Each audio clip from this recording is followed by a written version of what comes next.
Hello and welcome to another fantastic, fun, and exciting episode of No Budget, the show for filmmakers with no budget by filmmakers with no budget. Adrian Heffernan is supposedly working tonight and not with us, so we have continued to replace him with Andrew. And of course, the always wonderful Claire Milan sitting at the end of the sofa. All right, let's get into movie stuff. I want to talk about a short film I saw.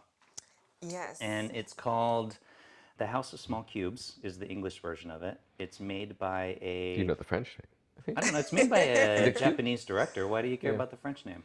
I don't know. Why was it named in French? I don't know. Originally? On YouTube it had it in French for some reason. So No, but it is titled that way on Wikipedia when you look it Yeah. up. It actually So it's is the House of Cubes. The House yeah, of but Small it's- Cubes. Small He entitled Cubes. it. Oh yeah, that's right. It is. It's so it's La Maison un petit de cubes. De I can't remember that last part. Great. Yeah. Anyway, so it's made by a Japanese filmmaker, actually, Kunio Kato. And the reason why I saw this, I was actually flipping through Netflix, me and my girlfriend, and I saw that there was a short film on there. And I think Netflix needs to put more short films on Netflix. Actually, I'd love that. 'Cause Yes, they don't should. you? They should. It would be a Yeah. great platform. And so I'm like, well, I'm just going to watch it. Even if it's not very good, at least it shows in their record as being watched and encourage them to put more short films on. We sat down and we started watching it. And my girlfriend, who you guys have both met, and was kind of in tears by the end of it because it was just a sweet, sweet film. This guy, he lives in a town that's slowly been flooded over time. And what people in the town do is they just add another level to their house and slowly move up. And he's kind of one of the remaining people in the town. And we get kind of towards the end of his life of living these years in this house, and he has a pipe, and he drops it through a hole in the floor, and it drops all the way down to the base floor. And so he dons a scuba gear and dives down to get it, and we see the story of his life kind of in reverse. And it's all just sound effects and music, and it's just a beautiful film. It won the Oscar for animated shorts in 2009, so it's been out for a few years. 8, I thought. No. Well, it was made in 08, but it won the Oscar in 09. Oh. I thought it was beautiful. I thought it was really poignant, actually. Did you cry? You know, I was in the green room next door, and I was watching it while you were interviewing Richard Kelly, right? So I kind of got a little, Thomas I don't Kelly. know, Thomas Kelly. Tony Kelly. Third try. Tony. All right, so picking up from where we left off. I like So, how I just I was- agreed with you too. You're like, yeah. I don't know. I mean, he left like 10 minutes ago. You want me to remember his name? I was next door and I was watching it, and you know, like you watch something like that and you see the poignancy of someone's life and going in reverse, and I do genuinely get teary-eyed over stuff like that. Actually, I think it's kind of because I think about there's people like in my life that I've had in my life, like grandparents, or even when I first started college, I used to work in a nursing home. And I heard some really crazy stories. Is this going to be one of your long stories? No, I mean, but we've only got like, it's not that long of an a extra show. another minute, but Claire, what did you think of the film? I will watch it. You haven't hear seen it? I didn't see it yet. Holy but I'm so inspired. Can we jump back to Apologies. But I am so inspired now to watch it. it is really good. Actually. Yeah, like I gotta admit, so I sorry, don't guys. move things to my Facebook wall, Yeah, but today yeah, I put but it today, up because, okay. yeah, because Milo was right. It was really good. yeah. I'm really excited to watch this now. Yeah. So yes, I will check it out. Very good. Claire, what do you got for us? Yeah, I was just thinking it's interesting, like, you know, conflict on a film set. Like, how do you, if everyone's come across conflict, not even in a film set, but even say writing a script, developing a film, or even in editing, like how do you keep conflict low? Or how do you maintain it, or not maintain it, but just keep it so it doesn't interfere with Yeah. making a film. It's kind of a tricky thing to do because It it can is, come yeah. out, and it can come out in very unexpected ways as well. Did you have a recent experience with this? Is that why? Yes, I've come across this when I was working with actors on a script, one of my scripts, and one of the actors took my script and started rewriting it in front of me. which was, it took me by surprise. I was a bit of a shock. And so I was really new working with these actors, and you're wondering, do you speak up? And do you kind of create conflict? Well, Or do what did it you make you feel?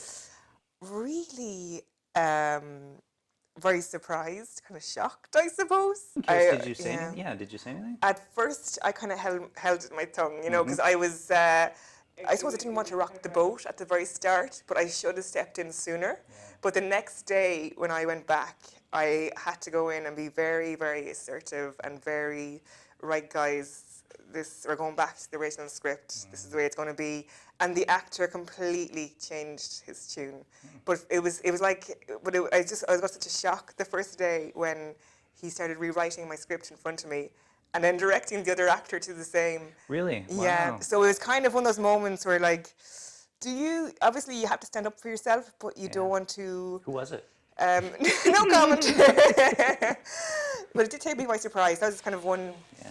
And so the incident. next day, then, when you said something, did the person step in line? And He responded. But you sometimes when you're creating something like a short film or when you're writing a script or something, you have to be extremely assertive in certain instances. And even if there's a chance that things might blow up, you just have to take that chance. Yeah. But sometimes it's better to keep your mouth shut as well. So it depends. But in that instance, I definitely had to stand in.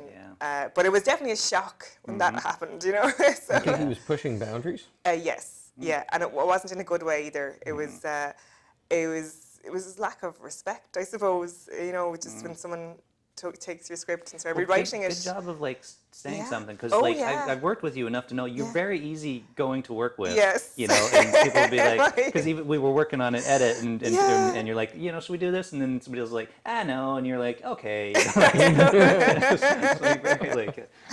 No, I do stand, but in that instance, like, sometimes I'm not very assertive, I suppose, my personality. But in that instance, I was in shock, and it took me, like, overnight to kind of say to myself, just kind of cop myself on. What am I doing? I'm letting job. someone run all over my script. Yeah.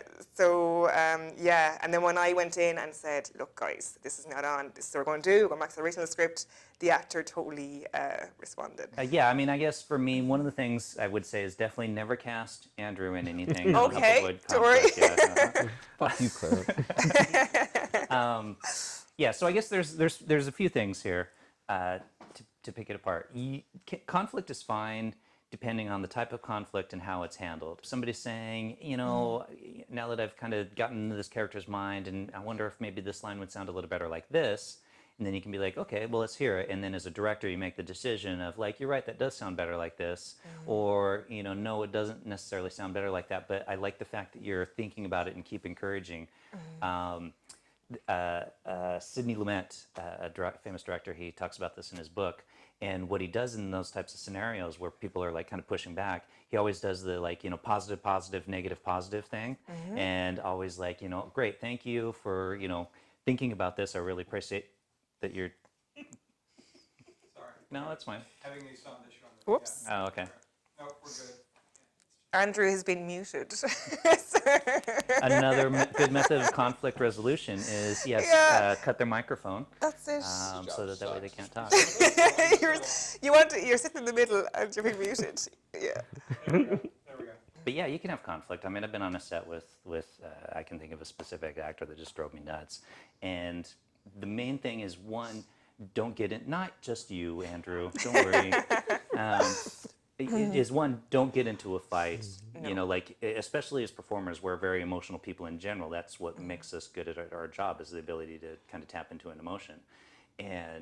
But don't get into a conflict, because once you do once, it just ruins it on the set as a whole.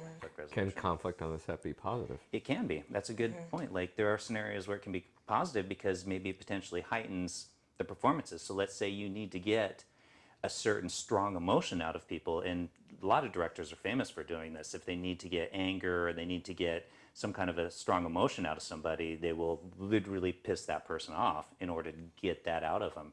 And if it works, it works, you know, so yeah. Well, I definitely think if there's some concerns, say, Yeah. from any part of the crew or cast, you can raise it in a certain manner, get your voice heard, Yeah. and as long as people listen to them and take them on board, like there will still be conflict can be useful Yeah. in that kind of respect.